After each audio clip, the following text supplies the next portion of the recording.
faudrait 12 autres chaises. Si ça ne vous dérange pas. Voilà.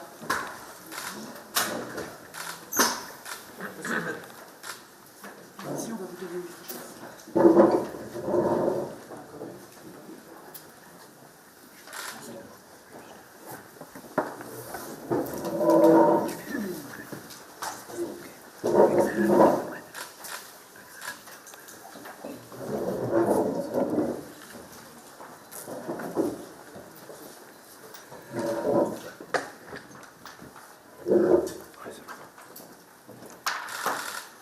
Bien, bonsoir à tous. Je tiens mes promesses et donc je tiens cette conférence de presse. Et pourtant, je me demande vraiment ce que vous pouvez en attendre. Que pourrais-je vous dire de plus que ce qui a déjà été amplement commenté depuis le placement en garde à vue de Jonathan Daval, notamment par ses deux avocats. Vous saviez donc, avant que le juge d'instruction ne soit saisi, qu'il serait mis en examen. Et vous savez désormais pourquoi. Puisqu'il a été fait très rapidement état, par ses conseils, de l'existence d'éléments accablants à son encontre. L'objectivité qui doit présider aux communications du procureur de la République n'aurait pas permis que j'utilise moi-même cet adjectif, mais puisqu'il l'est. Tout est dit donc, pas vraiment. Car l'épilogue de cette affaire, qui a suscité un émoi considérable dans la France entière, et à Grès, où le retentissement du meurtre, puis du placement en garde à vue de Jonathan Daval, a été, est et sera considérable.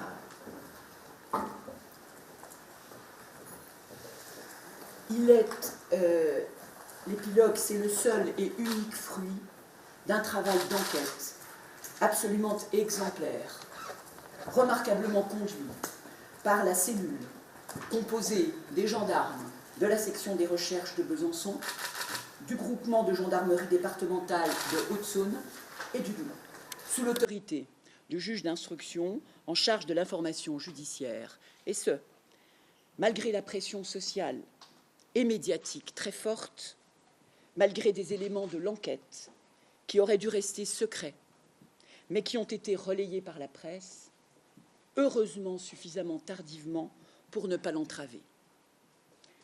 Enquête qui a permis, après que les gendarmes aient exclu toutes les autres pistes et toutes les autres hypothèses possibles, celle d'une mort accidentelle qui a été rapidement écartée, celle d'un rôdeur, d'un prédateur, celle d'un amant ou d'une maîtresse ou d'un proche.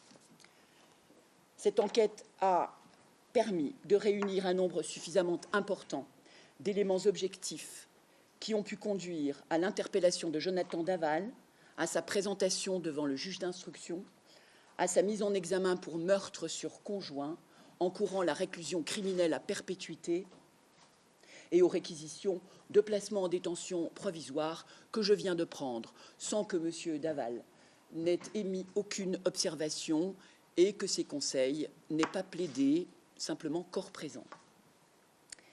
Ces éléments qui ont permis cette interpellation tiennent aux témoignages recueillis, à l'exploitation et l'examen minutieux de son véhicule de fonction, de l'endroit où a été retrouvé le corps d'Alexia Daval, aux incohérences également existantes entre les déclarations initiales du mis en examen et la reconstitution complète de son emploi du temps le matin du 28 octobre. Éléments qui, je le précise, étaient suffisamment probants pour, en tout état de cause, résister aux dénégations du mis en examen, qui ont été effectivement développées longuement par ses soins au cours de ses différentes auditions, mais sur lesquelles il est revenu à la toute fin de sa garde à vue. L'enquête, évidemment, se poursuit sur commission rogatoire, puisque tous les éléments, évidemment, aussi, n'ont pas été exploités complètement. Je voudrais juste donner la parole 2 petites minutes à vous, colonel, puisque vous souhaitiez dire un mot sur le travail qui a été effectué par les gendarmes. Merci. Mesdames et messieurs, il a... De changer de place ? Bien sûr, pas de souci. Allez-y.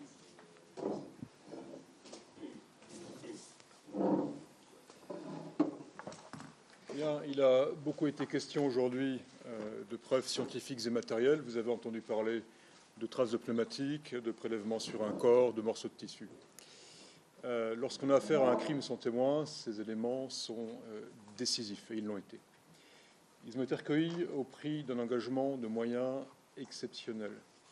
Tout d'abord, dans la phase initiale, le corps a été retrouvé en 48 heures, après que 400 gendarmes aient ratissé minutieusement 1 million de mètres carrés de végétation dense et 9 km² de prairies, avec des hélicoptères, des drones, des maîtres de chiens et des plongeurs. Retrouver un corps dans un délai aussi bref est une garantie pour la préservation de traces et indices qui s'avéreront et qui se sont avérés déterminants.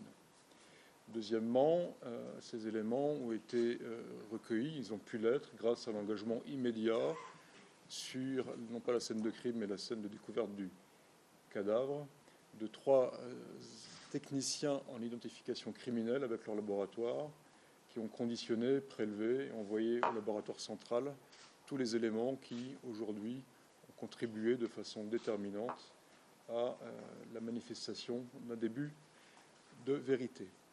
Et troisièmement, enfin, comme ça vient d'être dit, la constitution d'une cellule d'enquête multidisciplinaire et interservice qui a conjugué des moyens issus de la Haute-Saône, des enquêteurs qui connaissent le terrain, avec des enquêteurs issus de Besançon qui apportent des expertises complémentaires et les moyens d'expertise nationaux au travers des laboratoires centraux. Au total, ce sont près de 500 gendarmes issus de 8 départements qui ont concouru à cette affaire pour mettre à disposition de la justice et de la vérité l'ensemble de leurs moyens et de leur énergie. Je voudrais simplement leur rendre hommage. Merci à tous.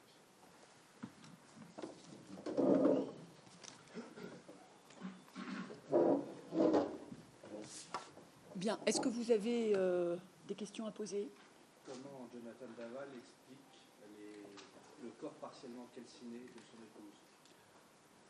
D'abord, je ne rentrerai pas dans les détails de ces auditions. Je crois que ça a été suffisamment fait par les conseils de Jonathan Daval et je ne vais pas en rajouter de ce côté-là.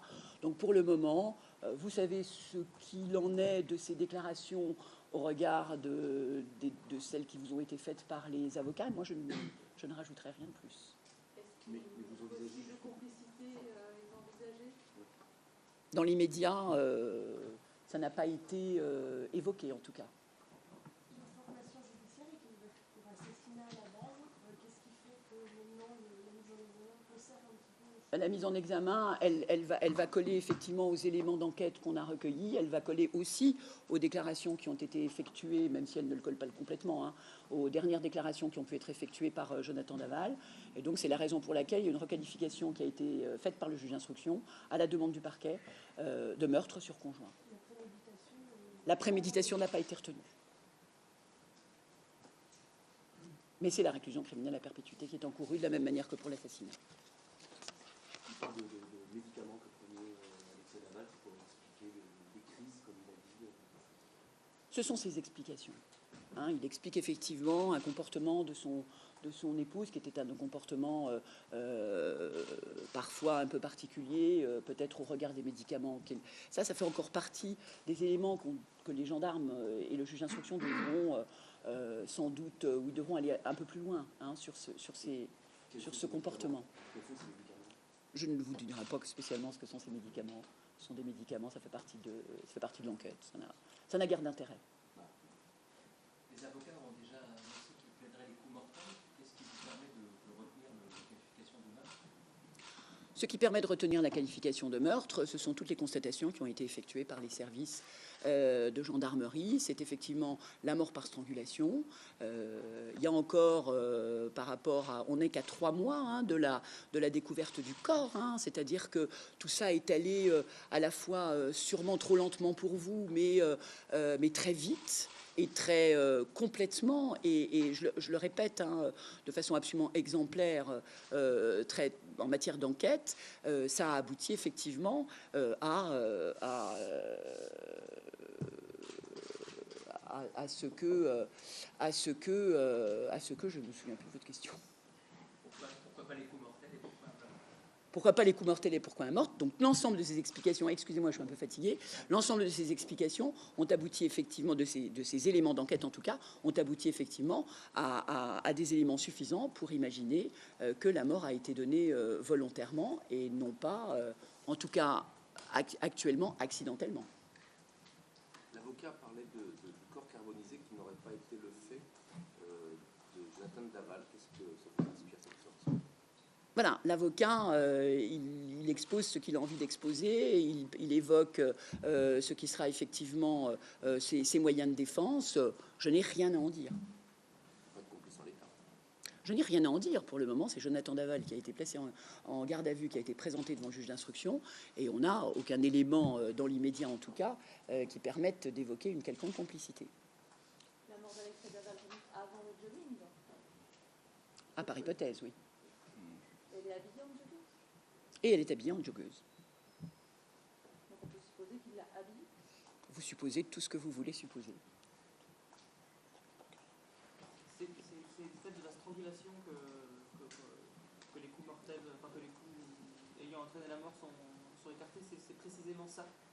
Mais dans l'immédiat, quand on va choisir une qualification, on va choisir toujours la qualification par hypothèse la plus haute et celle qui correspond le mieux, en tout cas, à ce que les éléments de l'enquête ont permis d'établir. Dans l'immédiat, une mort par asphyxie, puisque c'est le cas en ce qui concerne Alexia Daval, est pour moi un meurtre qui a été commis par le conjoint. C'est également la conclusion du juge d'instruction.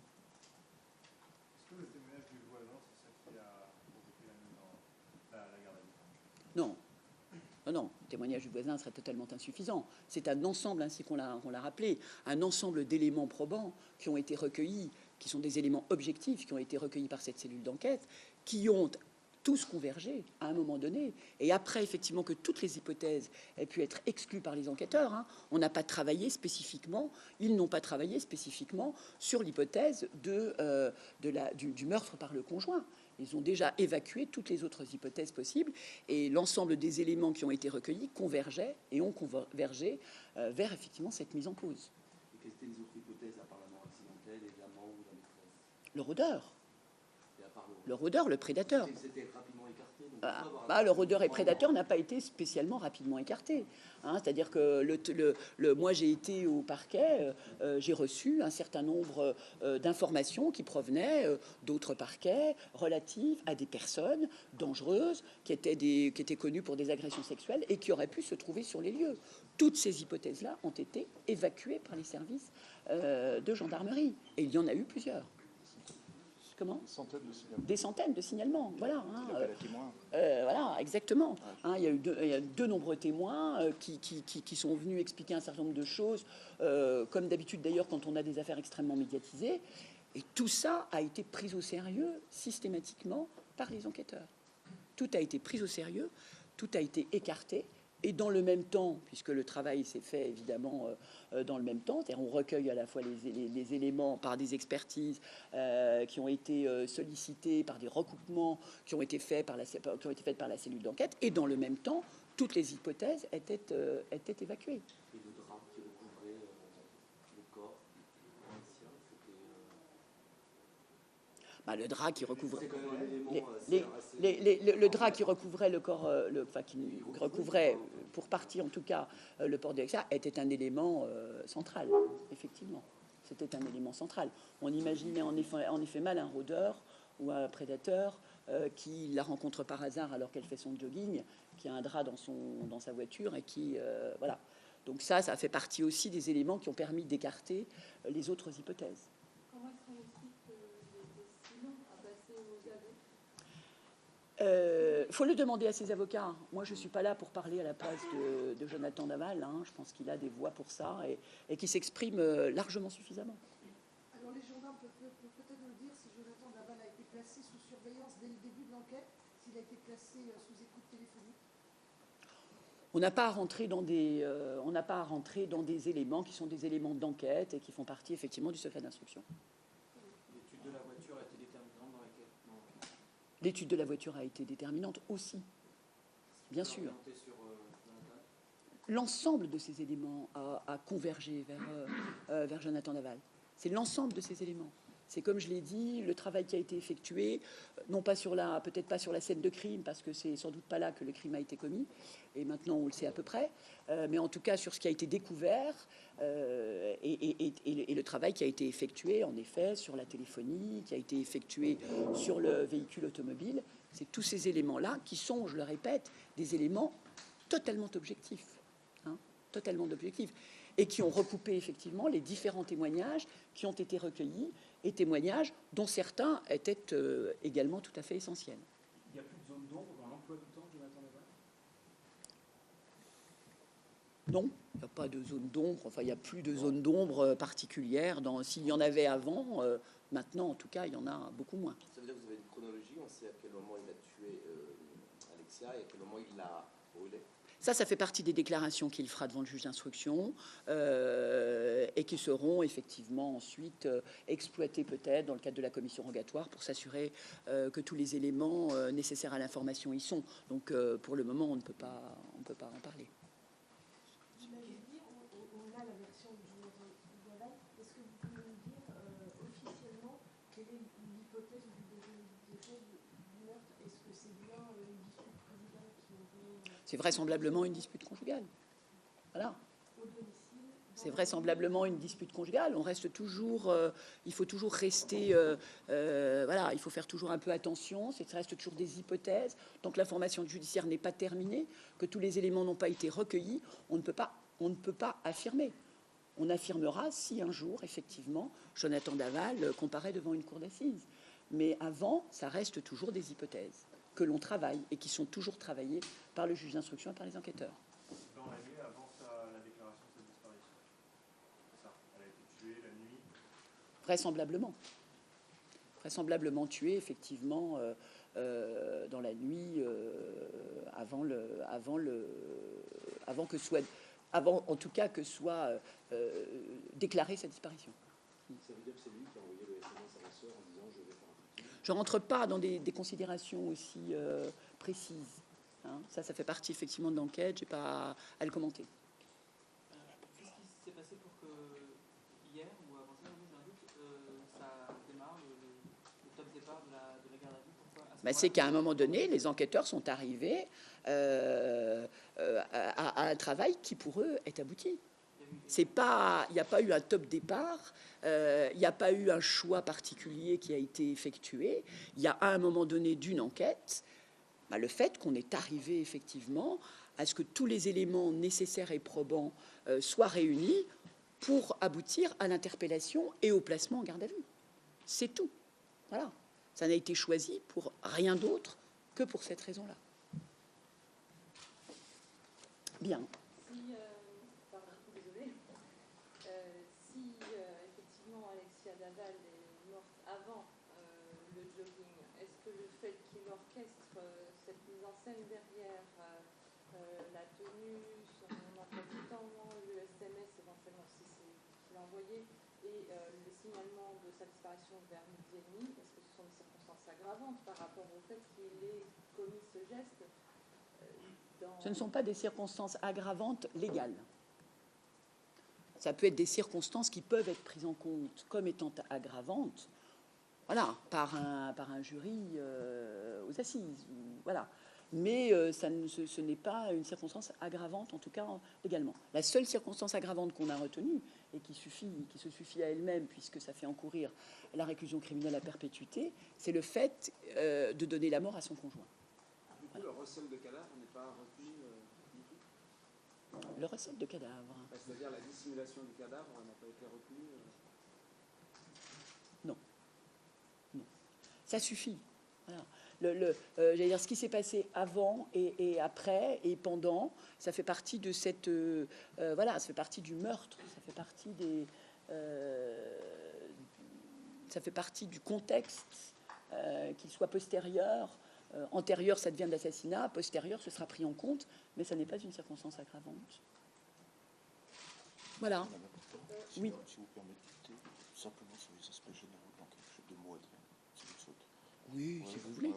Oui, non. Je voulais revenir simplement sur le déroulement de l'enquête là, sur les 3 mois, puisque ça a été relativement long, puisque suite donc effectivement à l'enquête pour disparition inquiétante qui avait été ouverte, puis pour découverte de cadavres, il y a une information judiciaire qui a été ouverte, et à la suite de laquelle une cellule d'enquête a été montée.